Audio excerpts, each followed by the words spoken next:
সাতকানিয়া থানার কেউসিয়া গ্রামের বাসিন্দা আব্দুল মান্নান।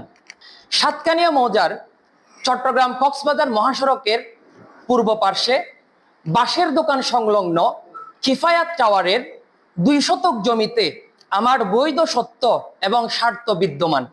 অথচ অত্যন্ত পরিতাপের বিষয় যে উক্ত ভবনের 2য় তলা থেকে 6ষ্ঠ তলা পর্যন্ত নির্মাণ কাজ অসম্পূর্ণ রেখে চুক্তির শর্তানুযায়ী আমার পাওনা টাকা পরিশোধ না করেই অভিযুক্ত মোহাম্মদ কিফায়াতুল্লাহ আমার সাথে প্রতারণা করার উদ্দেশ্যে বেআইনিভাবে পায়তারা করছেন।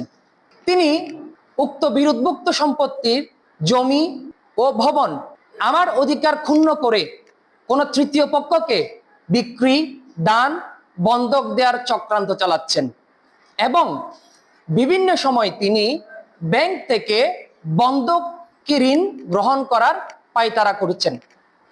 সাধারণ মানুষকে এই বিষয়ে সচেতন করার জন্য ইতিমধ্যে আমি দেশের 2টি স্বনামধন্য পত্রিকা, একটি দৈনিক প্রথম আলো, অন্যটি দৈনিক আজাদীতে বিজ্ঞ আইনজীবীর মারফতে সতর্কীকরণ বিজ্ঞপ্তি প্রকাশ করেছি। আমার প্রথম কথা, এটি একটি ব্যক্তিগত বিরোধ, এটি রাজনৈতিক কোনো বিরোধ নয়। কিন্তু তিনি আমার মক্কেলের উপর বিগত রেজিমকে কাজে লাগিয়ে উনি যথেষ্ট চাপ প্রয়োগ করেছেন এবং এগুলোর প্রত্যেকটার কল রেকর্ড, ডকুমেন্ট, ছবি সহ আমাদের কাছে আছে। বিগত রেজিমের ব্যক্তি হলেও তারা সম্মানিত ব্যক্তি, যার কারণে আমরা তাদের সম্মান পূর্ণ করছি না।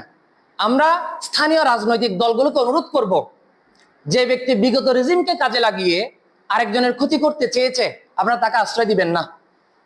দ্বিতীয় কথা, প্রিয় সাংবাদিক বৃন্দ, আপনার অনুসন্ধান আপনাদের একটি বড় পেশা।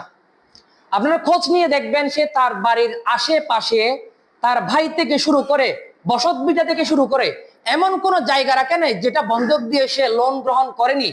সে ব্যাংকরাফট হয়ে সে বিদেশে পালিয়ে গিয়েছিল, সে আবার দেশে এসেছে ষড়যন্ত্র করতে।